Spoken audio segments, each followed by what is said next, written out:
Let's see, now we got our little hidey thing in place. How do we want to mount this? I think probably a little offset pointed towards the driver.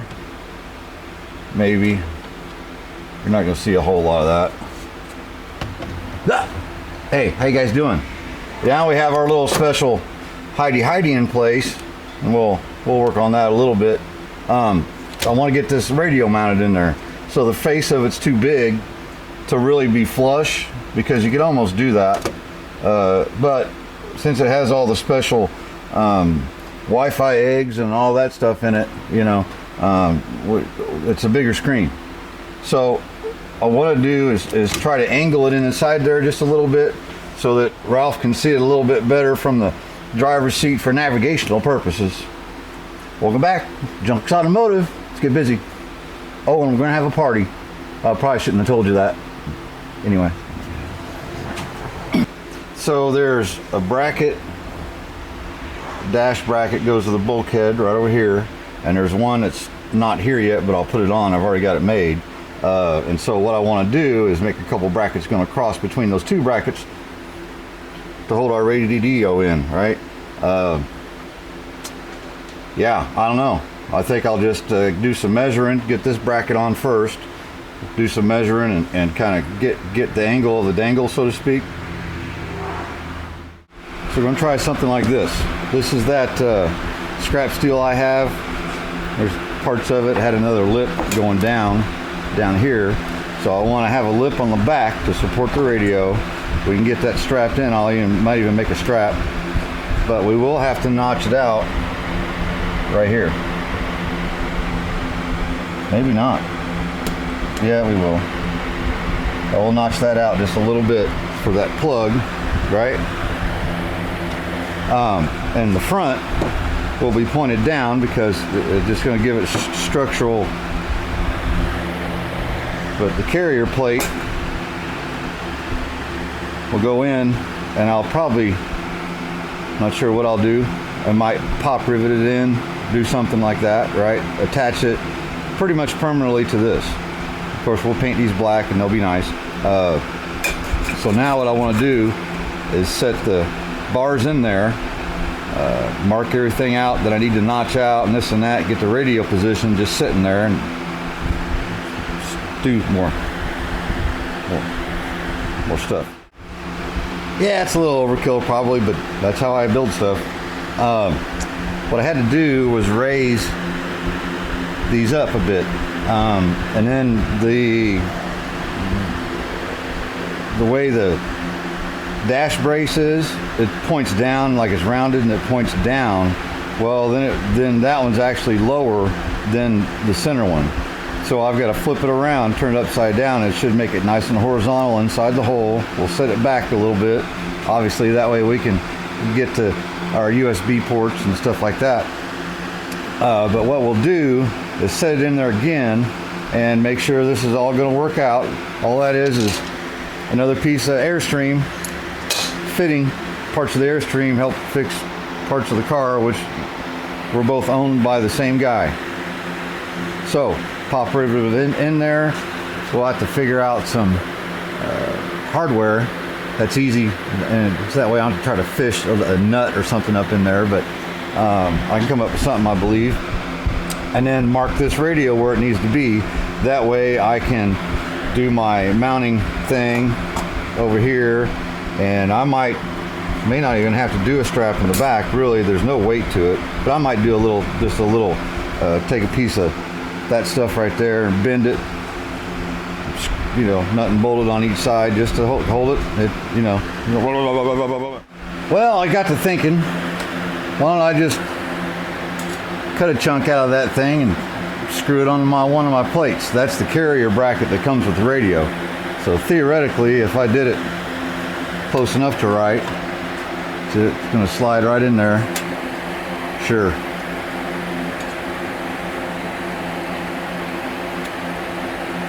Maybe. There we go.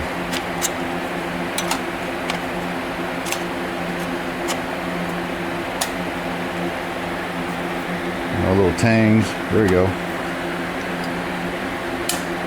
There we go. All right.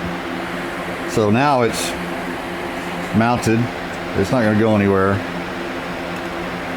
I might even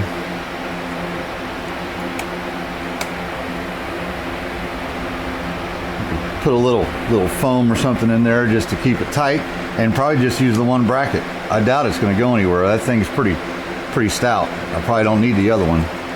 So, all right, let me take this back apart, get this painted, and we have to start doing some electrical stuff because radios need power.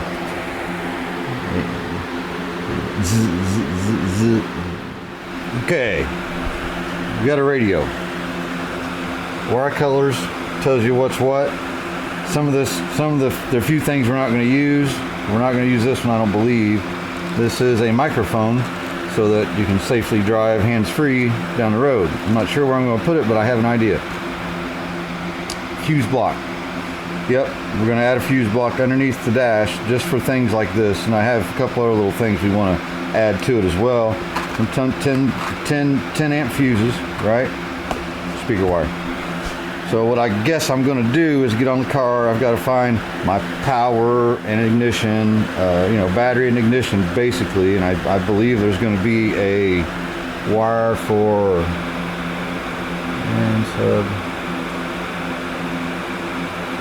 maybe not. There's constant power, go ground, 12 volt accessory, which we don't really have, but that's ignition. And then the speakers. Okay. All right. We want to get us a little wire loom made, get this mounted, and I'll explain kind of, there's certain things you want battery, and the rest is going to be ignition for the other little things that we're going to add. So that way it's safe, and if there's any short, we're not blowing the big fuse under the hood and doing stuff like that, because it's only got 2 fuses. It's like one's half the car and the rest is ignition. It's kind of crazy, really. Made for myself a small wiring harness wrapped with friction tape, obviously, so it doesn't rub through. There's going to be 3 ignition feeds, so 3 fuses for 3 different things, and a battery feed. And I think there'll be a couple of spaces if Ralph ever wants to add something else electrical, we can add it. And these are marked. So we'll go to the ignition switch. There's one post left that I believe is ignition. No, battery. Can't remember. I'll figure it out. But the switch has 2 posts for ignition and 2 for battery. Well, one only has 1, and so we'll just plug that on here. But the other one, I'll have to plug it in and then plug the wire from the vehicle that would have been here, plug it on here. So it's just a jumper is all it is. I didn't want to cut into the nice factory harness and just a side splice or something, but this will be a lot better. So everything's crimped, then soldered, right, and heat shrinked. So that should last a long time and run some few accessories on the MGA. Let me get her mounted in there and show you what it looks like.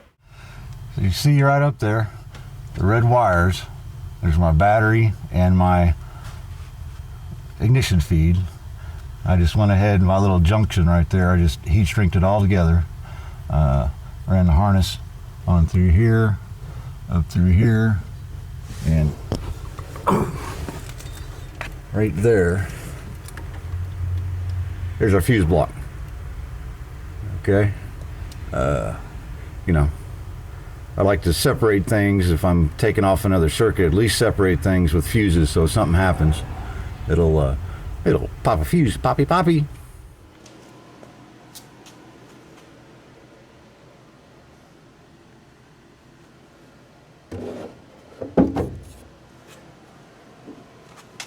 one of the biggest dragonflies I've ever seen.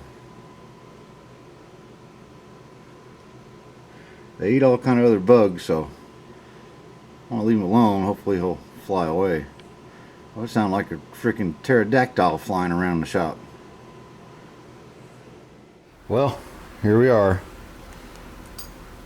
Radio's mounted in its little bracket. Stainless steel hardware. There's the little blocks. I already set them up there, got it where I wanted, drilled through the brackets and marked my holes, drilled them through. I have a U-nut right there. Can't quite get a U-nut to reach there, but I can get something in there if I need to. I can. This is a lot easier to get to than that one. So the U-nut might work on this end and nut and bolt over here.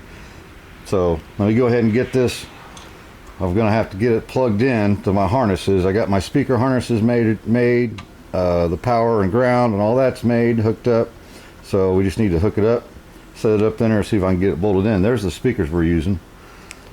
I think it's more like Boss and not Bose. I don't know, but they're three-way. They're should be good little speakers. They're for boats and Jeeps and type stuff like that. So I've already got one mounted, and we'll see that here in a second. Well, here goes nothing.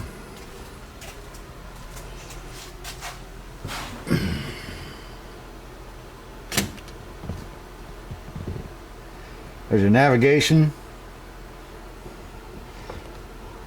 I've got the I got a jumper going across, so that way I don't have the fuel pump and the whole ignition system running while I'm playing around with it, because that's never a real good thing. Well, if I get my phone going, let's see if it...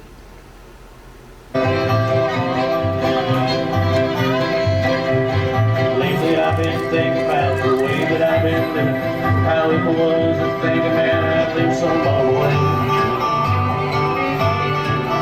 With my drinking and rough housing, my gambling and carousing, my little house, and take a job with steady pay.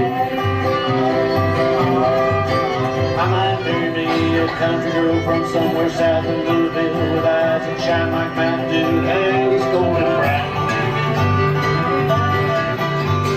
So there you go.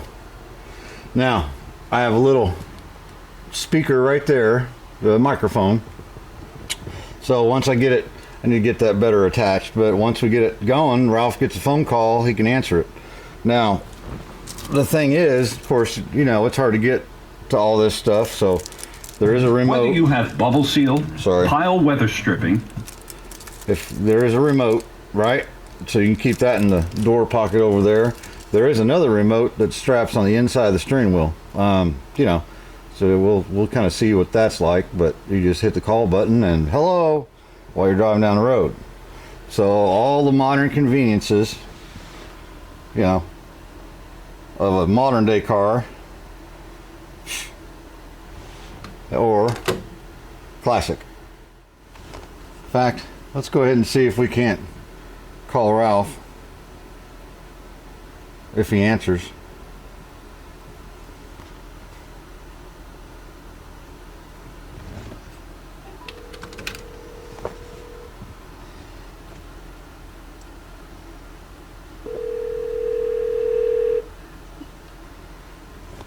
Sure. What are you doing? Can you hear me? Oh, Can you hear me? who's me? Yeah. Can you hear me? Yeah. Oh, okay. I'm calling you from your car.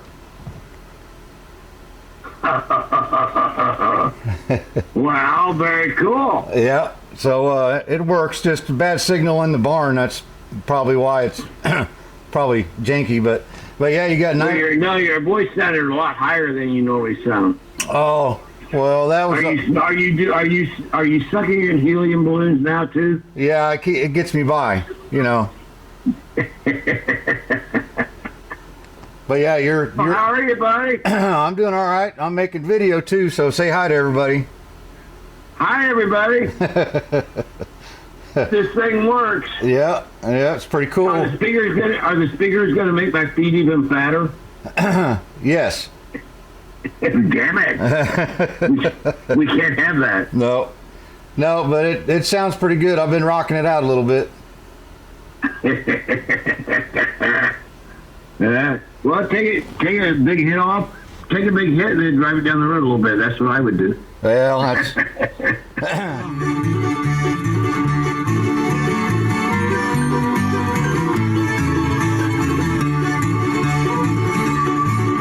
I met you in that tavern, I should've known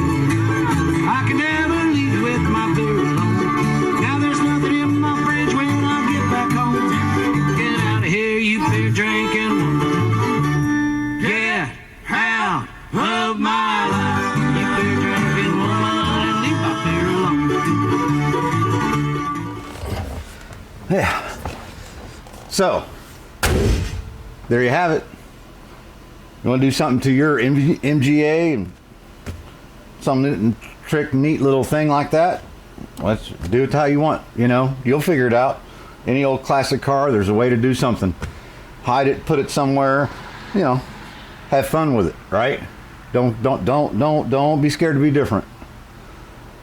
It's probably not the only car that has Wi-Fi bubbles and you know, eggs and Android driver assistance and all the fancy stuff, but Ralph has one now, right? So I was talking about a party, okay?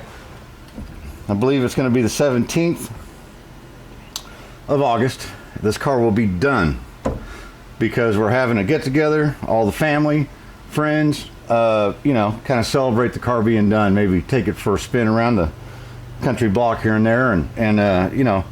So I'll tell you what, I can't have a party like that if I didn't open the invitation to you guys. So you'll have to shoot me an email, right? I can't have a couple hundred people parked in the front yard. So I have before, but you know, kind of keep it low key. But a few of you guys that live, you know, not too far away from me, I'll invite you out. It's on a Sunday, I think the 17th. Yes, it's a Sunday. So, you know, no great big bash, just a little bit of food and talking and enjoying each other's company, just like you and I do, right? So hit me an email and we'll see if we can get you over here if you're interested. You live in the Midwest, you just want to fly out, and that's all that stuff's up to you. Where you want to stay, that's all up to you, you know. So whatever you think, let me know. All right, remember, any of this was easy, everybody be doing it. Peace. We'll see you guys in the next one. Oh, golly.